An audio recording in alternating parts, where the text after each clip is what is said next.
The first thing my wife lost that night was not the marriage. It was the illusion that I would keep paying for a life she no longer wanted with me in it. My name is Daniel Parker, 42 years old, born in Ohio, raised by a father who believed silence could carry more weight than shouting. And until that Friday night in Nashville, I thought 14 years of marriage meant something you fought for quietly, even when the room got cold. The restaurant was one of those places where the lighting made every glass look expensive and every lie look softer than it was. White tablecloths, low jazz, waiters moving like ghosts between private booths, the smell of seared steak and bourbon glaze hanging in the air. I had rented the back room for our anniversary because Emily always said she hated crowded dining rooms, though later I realized she only hated them when I was the man sitting beside her. There were 8 people at the table, her friends mostly, the kind who spoke in vacation plans and designer names, people who smiled at me like I was furniture that happened to pay the bill. Mason Reed sat 2 chairs down from her, tense suit, perfect teeth, realtor confidence dripping off him like cologne. He laughed at everything Emily said, and she leaned toward that laughter like it was sunlight. I noticed. A husband always notices. He just decides how much pain he can afford to admit. Under the table, in the inside pocket of my jacket, there was a small velvet box with a diamond bracelet inside. I had bought it that afternoon. I had also planned to tell her about Italy, 2 weeks in Florence and Rome, first class, no work calls, no excuses. I was trying, the way men like me try, not loudly, not dramatically, but by building something and hoping the person we love still wants to walk inside it. Then Emily lifted her wine glass, smiled at Mason first, then at everyone else, and said, clear enough for the waiter by the door to hear, honestly, I'd rather be alone than keep pretending this marriage is still alive. The table went still for half a second, that thin little pause people take before deciding whether cruelty is a joke. Then someone gave a nervous laugh. Mason looked down into his drink with a smirk he didn't work hard enough to hide. Emily did not look embarrassed. That was the part that settled deepest in my chest. Not the words, the comfort she had saying them. I looked at my wife, at the woman whose student loans I had paid, whose mother's medical bills I had covered, whose name I had placed beside mine on Christmas cards and charity invitations and mortgage paperwork. Her braceletless wrist rested on the table like it had never needed me for anything.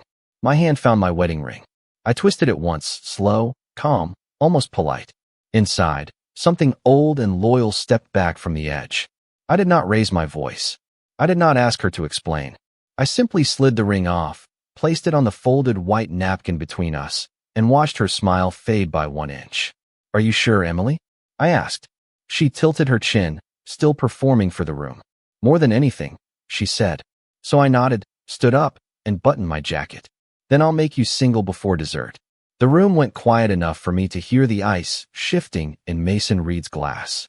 Emily blinked like she had expected a wound and gotten a door instead. I walked out past the waiter, past the wine wall, past the anniversary cake waiting on a silver cart near the kitchen, and stepped into the cool Tennessee night. My phone was already in my hand before I reached the curb. Mark Caldwell answered on the 3rd ring, his voice steady, legal, awake. I said 5 words I should have said months earlier. Mark, it starts tonight. Behind me, through the restaurant window, Emily was still sitting under the golden light, surrounded by people who thought I had just been humiliated.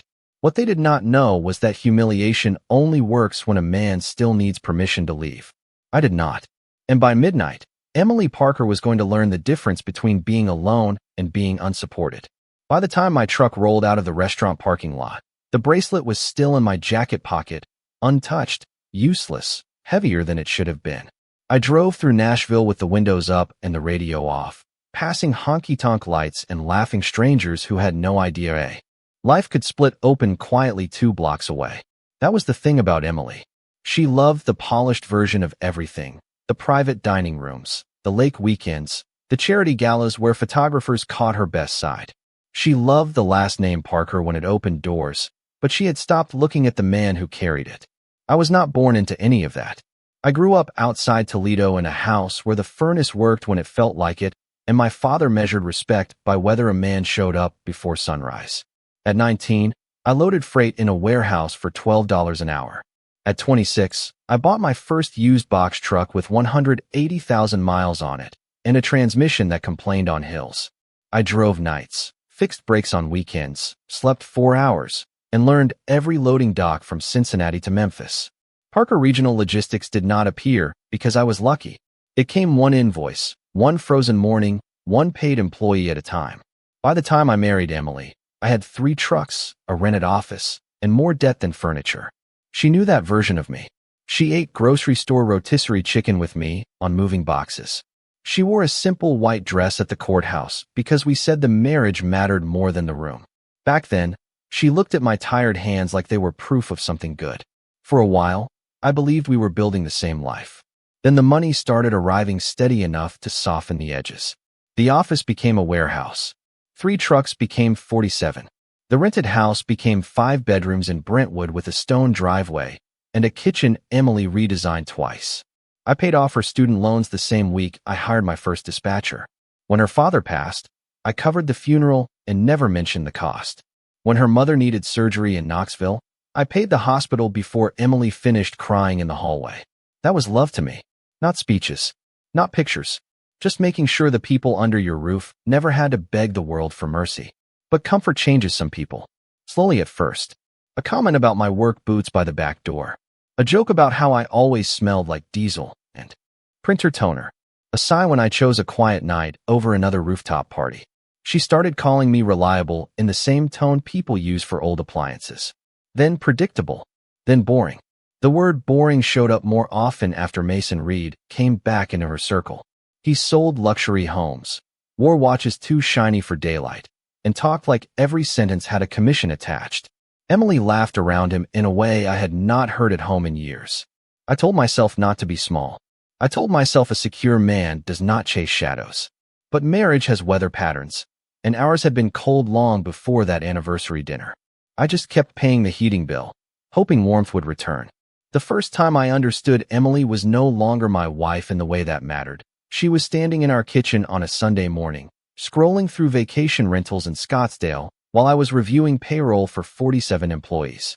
Sunlight came through the tall windows, soft and clean, falling over marble counters I remembered paying for in 3 installments because Emily wanted the house to feel finished before her birthday party. She looked up from her tablet and said, without malice, which somehow made it worse, "You know, Daniel, sometimes I feel like I married a schedule instead of a man." I almost laughed because there was a time when that schedule had kept us alive. 6 o'clock calls with drivers in Louisville. 7:30 insurance meetings. Midnight roadside breakdowns outside Little Rock. Saturday mornings spent negotiating fuel contracts while she slept in upstairs. That schedule paid the mortgage, the landscaping crew, the American Express bill that never seemed to get smaller, and the private Pilates studio she called necessary for her peace. But I did not say any of that. I just looked at the payroll spreadsheet and told her I was sorry she felt that way. She sighed. The kind of sigh that does not ask for repair, only witnesses. After that, the little cuts came more often. At dinner parties, she would tell people I was not much of a talker, as if quiet meant empty. When someone asked what I did, she would say logistics with a small smile, like the word embarrassed her. Once, at a fundraiser in Green Hills, I overheard her friend Melissa ask why Emily never brought me into the photos. Emily laughed and said, "Daniel hates attention." It sounded harmless until I saw her turn her body just enough to keep me out of the frame. That was how she erased me at first, not with divorce papers or screaming, but by inches. A chair pulled slightly away. A story told without my name in it. A life edited until I became the man who handled bills in the background. Then Mason Reed became a regular name in our house. Not a secret name. That would have been easier to confront.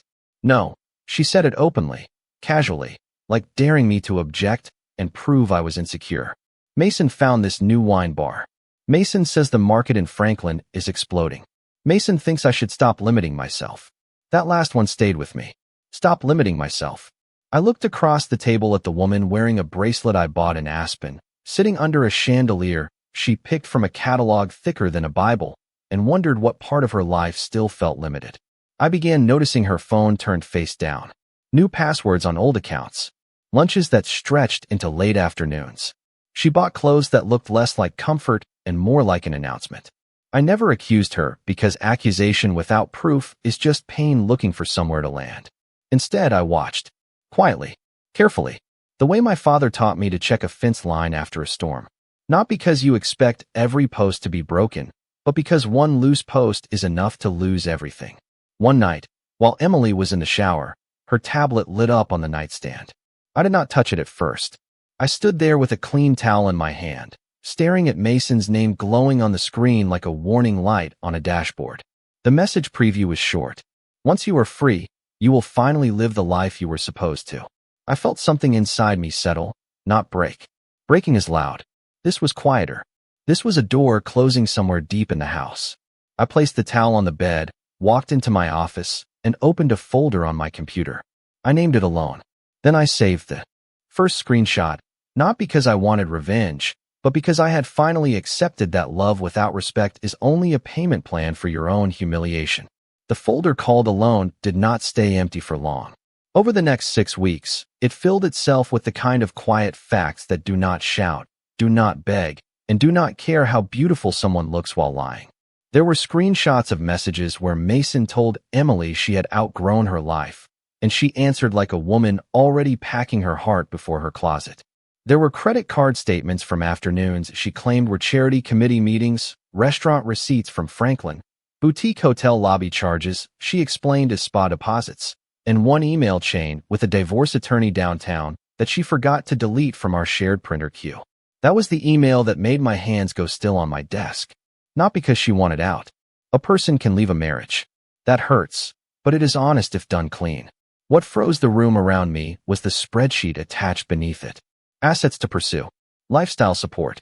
Vehicle access. Possible claim against company growth. She had listed my life like inventory in a storage unit. The warehouse in Murfreesboro. The Brentwood house. The lake property outside Smithville. My retirement accounts. Even Parker Regional Logistics, the company I had built before she ever signed the marriage license, was sitting there in her neat little columns, as if 14 years beside me had taught her nothing except where the money slept. I sat back in my office chair and listened to the building around me. Forklifts humming beyond the wall. Phones ringing in dispatch. Men and women doing honest work under fluorescent lights, while my wife calculated how much of that work she could rename as hers. I did not call her. I did not storm home. I called Mark Caldwell, the same attorney who had helped me restructure the company years earlier after a driver lawsuit scared me straight about protecting payroll. Mark was not flashy. His office smelled like black coffee, paper, and old wood. He had the kind of calm that made panic feel childish. I showed him everything. He read in. Silence, glasses low on his nose, one page after another. When he finished, he leaned back and said, Daniel, she is not planning to leave you. She is planning to harvest you. That sentence landed clean. Ugly, but clean. Then he opened the old files. The Parker family trust. The operating agreements. The separate property records. The company formation documents from before the wedding. The vehicle titles under the business fleet. The lake property purchased through an entity Emily never bothered to learn existed because she was too busy choosing patio furniture for a house she thought made her powerful. Mark tapped the folder with one finger and said, You are not defenseless. You are just late to accepting the fight. I remember driving home that night under a hard Tennessee rain, wipers cutting black water from the windshield, thinking about the first time Emily and I had eaten dinner on the floor of a house with no couch. Back then, she loved the dream before it had walls. Now she wanted the walls without the man who poured the foundation. When I stepped inside, she was in the living room, laughing at her phone, one bare foot tucked under her like the home still belonged to peace. She looked up and asked if I was all right. I said yes. My voice sounded normal. That surprised me most. She went back to typing. I walked past her into my office and locked the drawer where I kept the printed evidence. That night, I understood something simple. A man does not have to announce he is done. Sometimes he just starts making sure the truth has copies. By Monday morning, the anniversary dinner had already become 2 different stories. Emily's version was that I had embarrassed her by walking out. Mine was quieter. I had simply accepted her request in front of witnesses. She came home late that Friday night smelling like restaurant wine and expensive perfume, her heels clicking across the foyer like punctuation marks. I was in the kitchen with a glass of water, still wearing the same suit, the bracelet box sitting unopened beside my phone. Her face had that polished anger I knew well, the kind designed to make me apologize before I understood the charge. She said, "You humiliated me tonight." I looked at her for a long second and almost admired the confidence it took to say that after what she had done. I asked, "Did you mean it?" She folded her arms. "Do not twist this around, Daniel." I asked again, slower. "Did you mean what you said?" Her mouth tightened. "Maybe I did. Maybe I am tired of feeling trapped." There it was. Not regret. Not sorrow. Just inconvenience dressed as pain. I nodded once, picked up my phone, and sent Mark the text we had prepared weeks earlier. "Proceed." Emily saw my thumb move and laughed under her breath. "What? Are you calling your lawyer because your feelings are hurt?" I set the phone face down. "No, Emily. I am calling my lawyer because your feelings finally told the truth." She stared at me, waiting for the old Daniel to return, the one who smoothed things over, absorbed the insult, paid the bill, booked the trip, and called it marriage. That man had left the restaurant before dessert. By sunrise, the first changes were already moving through the systems she never cared to understand. The joint discretionary account was frozen pending legal separation. Her authorized user status on my business cards was revoked. The Mercedes, registered under Parker Regional Logistics as an executive vehicle, was scheduled for return to the fleet. The lake house access codes were changed because the property belonged to an entity tied to the family trust. None of it was dramatic. No shouting. No revenge speeches. Just policy, paperwork, and passwords. Around 9 o'clock, her first text arrived while I was standing on the warehouse floor in Murfreesboro watching a forklift unload pallets of medical supplies. "My card is not working." I read it, slid the phone back into my pocket, and kept walking. 10 minutes later, another message. "Daniel, this is childish." Then another. "I am at Green Hills. Fix this." I could picture her at the checkout counter, sunglasses on, chin lifted, trying to turn a declined card into someone else's mistake. For years, money had arrived around her so smoothly she mistook access for ownership. At noon, I finally answered. "I am not being childish. I am respecting the independence you requested." 3 dots appeared, disappeared, appeared again. Then came the sentence that told me reality had touched her for the first time. "You cannot just cut me off." I looked around at the warehouse I had built, at employees moving with purpose, at trucks backing into bays under a gray Tennessee sky, and felt no anger. Anger would have meant I still wanted her to understand my pain. I typed one line and sent it. "I did not cut you off, Emily. I stopped funding the version of you that said she did not need me." The first week of Emily's independence was not loud. It was a series of small doors refusing to open. On Tuesday, the Mercedes was picked up from the Brentwood driveway by a fleet manager named Carl, who had worked for me for 9 years and looked more uncomfortable than angry when Emily stood on the porch demanding an explanation. He handed her a copy of the vehicle policy, apologized once, and drove away in the car she used to call mine only when the maintenance bill arrived. By Wednesday, she had checked into a boutique hotel near downtown Nashville, the kind with brass lamps, velvet chairs, and lobby music soft enough to make bad decisions feel elegant. Mason met her there wearing a navy sport coat and the easy smile of a man who had not yet seen the invoice. She told him I was being controlling. He told her she deserved peace. Then the front desk asked for a card to extend the room through the weekend, and peace suddenly needed a credit limit. Emily called me 6 times in 12 minutes. I was in a meeting with a regional grocery chain, discussing refrigerated routes across 3 states, while my phone lit up face down beside a stack of contracts. I let it ring. There is a strange discipline in letting a person meet the silence they asked for. That evening, Grace stopped by my office with takeout from a barbecue place off the interstate. My younger sister had known me long enough to read my face without asking useless questions. She set the paper bag on my desk and said, "She thought leaving you meant keeping your life and removing your voice." I did not answer right away. Outside my window, the yard lights washed the trucks in pale white, each trailer lined up, clean and ready for morning. I said, I gave her everything she said she wanted. Grace shook her head. "No, Danny, you stopped confusing rescue with love." By Thursday, Emily's friends began showing their true weight. Melissa offered sympathy, but not a guest room. Karen from the charity board sent 3 heart emojis and then asked whether Emily still had access to the lake house for the fundraiser in June.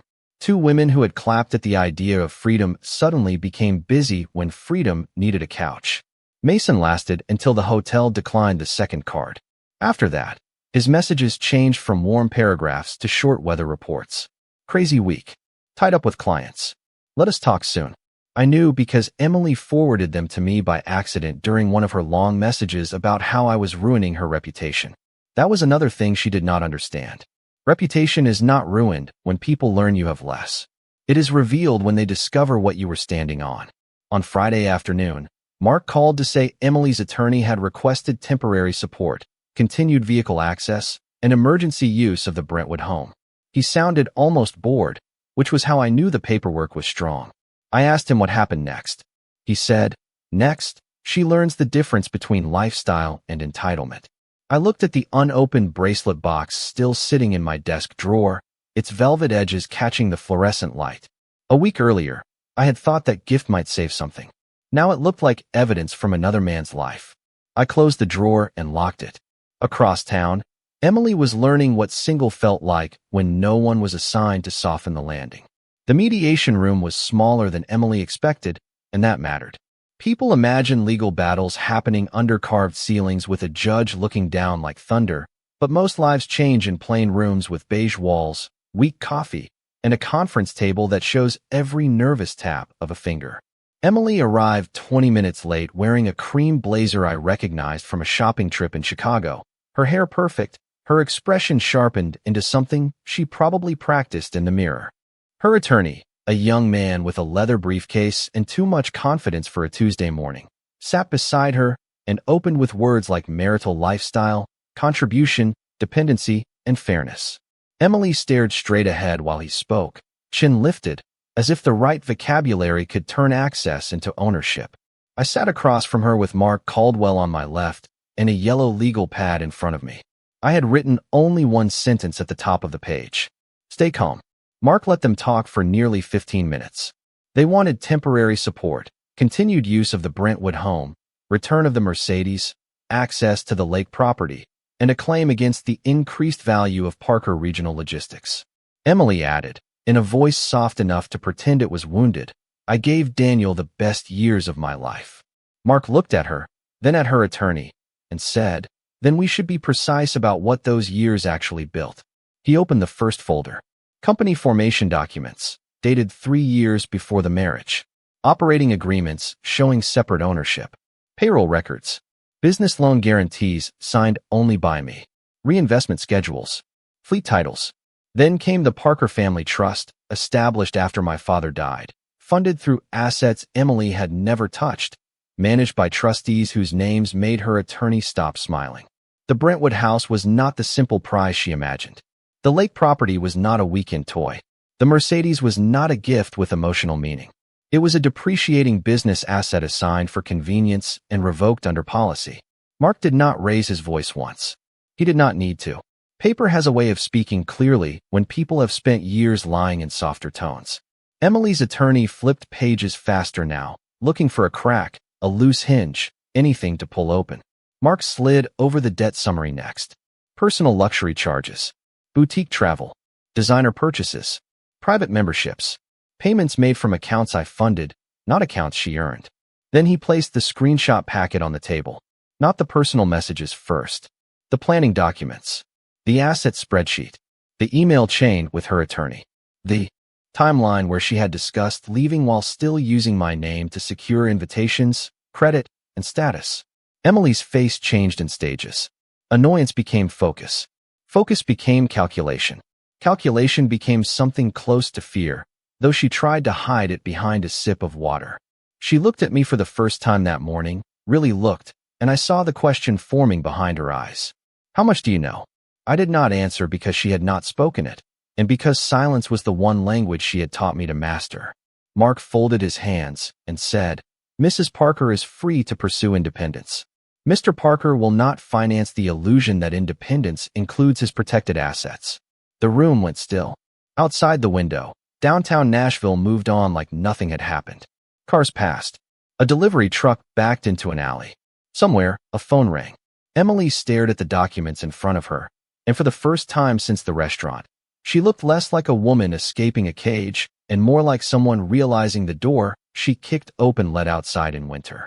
By the end of the first month, Emily discovered that being forgotten does not happen all at once. It arrives politely, through unanswered messages and invitations that never come. At first, she tried to keep the shape of her old life by force. She posted photos from hotel lobbies with captions about peace. She wore sunglasses indoors at lunch spots where the hostess used to greet her by name. She smiled too brightly beside women who had once called her brave, then watched those same women step away when the check landed on the table. Nashville is a polite city when it wants to be cruel. No one said she had fallen. They simply stopped making room. The charity board moved its summer event from the lake property to another donor's house and forgot to ask her opinion. The private fitness studio placed her account on hold after 2 missed payments and sent the notice with cheerful language. The boutique where she used to sip sparkling water while trying on dresses asked for payment before alterations. Small things. Clean things. The kind of things money had protected her from for years. Mason disappeared in the same slow way a salesman leaves after realizing the client has no budget. First, he was busy. Then he was traveling.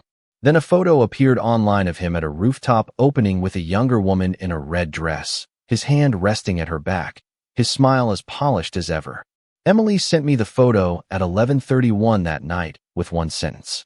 I hope you are happy.